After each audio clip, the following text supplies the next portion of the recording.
years, I never have. This is one of the worst things I've ever seen in my life. It is therefore ordered that you shall be put to death by electrocution. May God have mercy upon you. Can I please have a mom before I go? Please, let me just love my mom. I love you. I love you too. I love you too.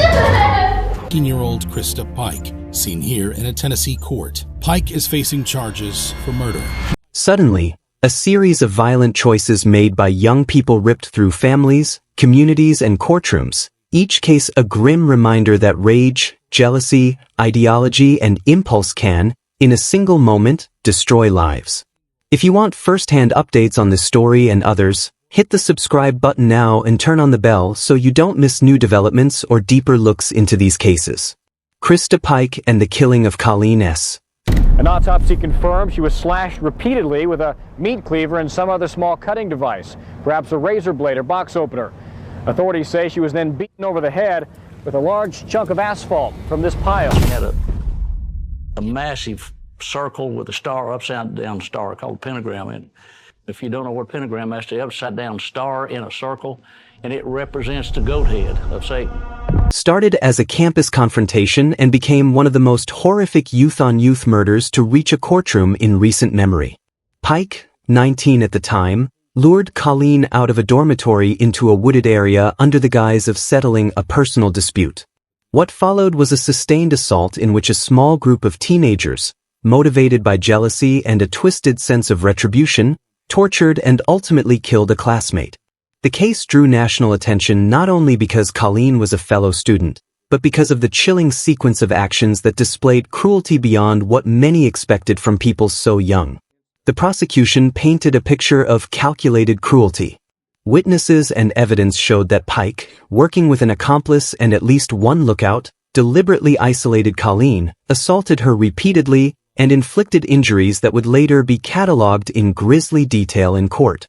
Testimony described the use of cutting implements, blunt force trauma, and behavior that suggested not only passion-driven violence but a disturbing detachment from the humanity of the victim.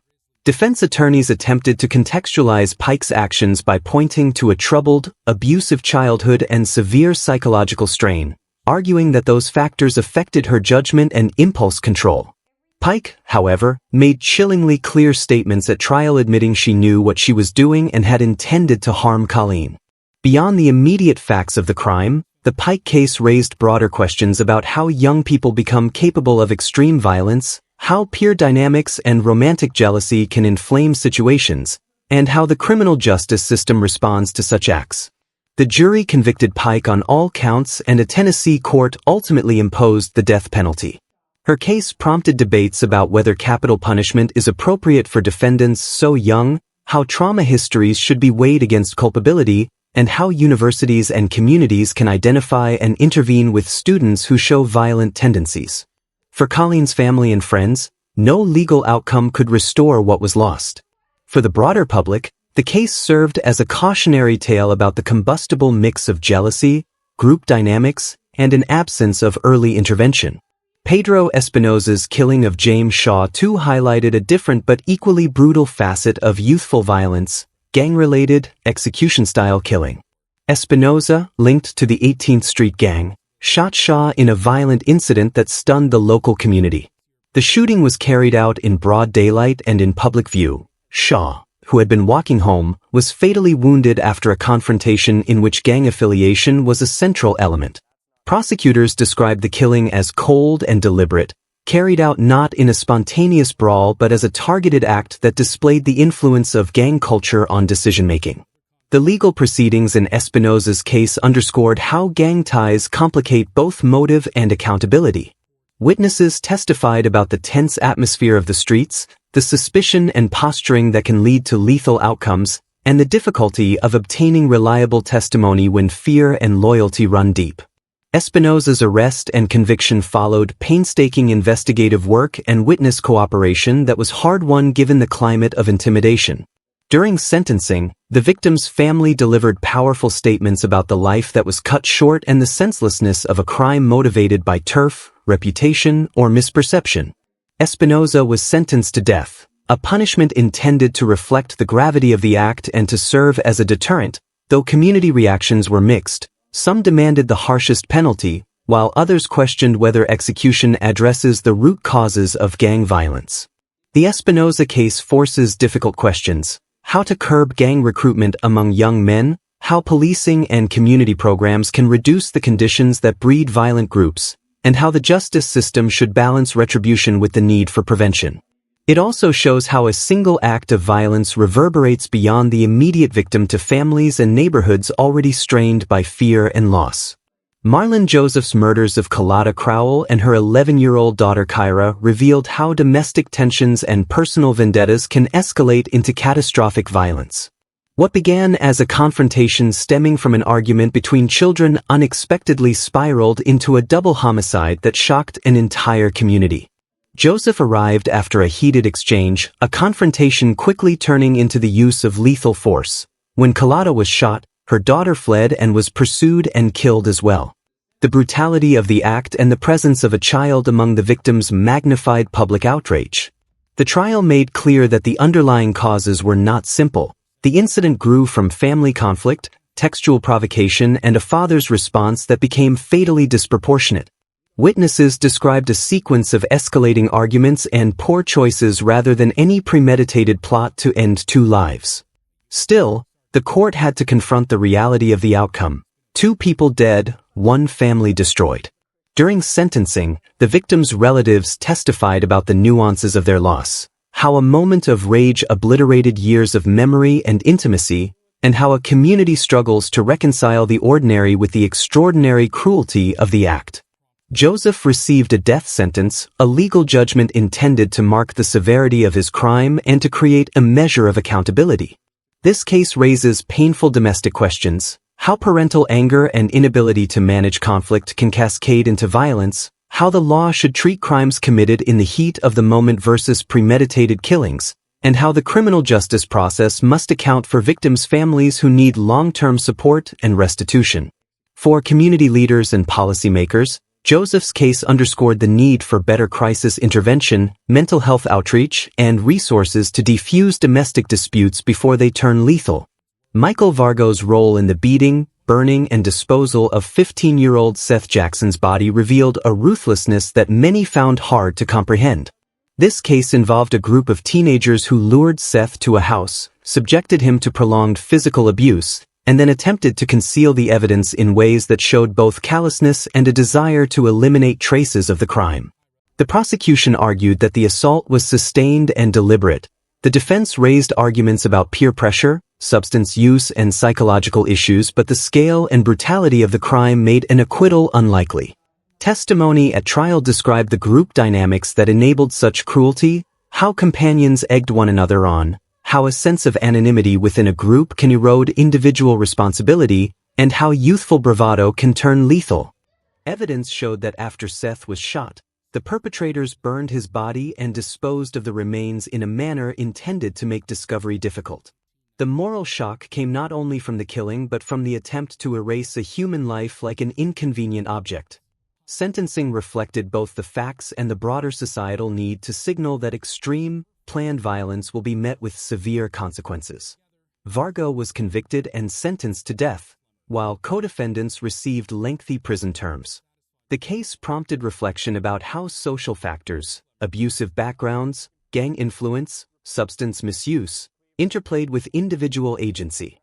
Scholars and advocates used the case to discuss prevention strategies, including early interventions in at-risk youth, the role of schools and community programs in identifying violent tendencies, and ways to cultivate empathy in young people before it's too late. Austin Myers' plot to rob the Back family and the resulting murder of 18-year-old Justin Back is a study in premeditation gone wrong, and in how plans intended to secure a short-term gain can end lives and wreck futures. Myers and an accomplice allegedly plotted a robbery, purchased tools they claimed would aid the crime, and intended to carry out a quick theft. But when Justin Back unexpectedly appeared, the encounter escalated into homicide. The prosecution emphasized the forethought behind the plan: research, procurement of tools, and a mindset geared toward criminal gain. Even if the intent at the outset was theft, The events that followed showed how quickly criminal plans can become deadly. At trial, co-defendants' testimonies complicated the narrative. One of Myers' accomplices accepted a plea in exchange for testimony, revealing how friendships and criminal partnerships fracture under pressure and how plea bargains shape the evidence available to juries. Myers insisted he did not act alone and framed himself as someone who made a terrible mistake rather than as a cold-blooded killer. But the recorded actions, planning, and testimony painted a different picture, one of a young man who either participated in or willfully enabled lethal violence. The sentencing aimed to reflect the gravity of premeditated harm. Myers was sentenced to death, while his co-defendant received a life term via plea agreement. The case raises broader questions about the role of planning and intent in criminal law, how prosecutors weigh cooperation agreements, and how society can detect and deter escalating criminality among youth. Family members' statements at trial underscored a common theme in these cases, the recognition that one moment's decision can forever alter multiple lives. Dylan Roof's attack on Emmanuel AME Church stands apart in its ideological motivation and national resonance. Roof entered a historic African-American church during a Bible study and opened fire, killing 9 worshipers. Unlike crimes rooted in jealousy or personal disputes, this massacre was driven by racial hatred, an act of domestic terrorism intended to terrorize an entire community. The case drew national and international attention, spurred conversations about domestic extremism, and forced political leaders to speak about the deep history of racial violence in the United States. Investigators uncovered Roof's racist manifestos and plans to target multiple churches, which prosecutors used to establish premeditation and motive. The attack's chilling calm, Roof reportedly sat with worshippers before opening fire, amplified the horror. The trial focused on proving hate-motivated intent and the pre-planning that made the massacre possible. Roof's lack of remorse and evidence of extremist beliefs helped the prosecution secure a death sentence. The aftermath of the attack prompted intense reflection on how extremist ideologies spread, how social isolation can enable radicalization, and what measures communities and law enforcement can take to identify and neutralize potential threats. The case also highlighted the resilience of the victims' families and the church community, which chose to publicly forgive even as it pursued justice, a complex, emotionally fraught decision that underscored the depth of their loss and a desire to break the cycle of violence with a message of faith and unity.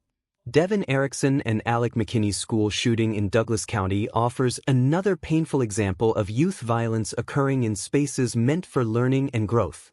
The pair entered a school and opened fire, injuring multiple students and killing Kendrick Castillo, a student who attempted to stop the attackers.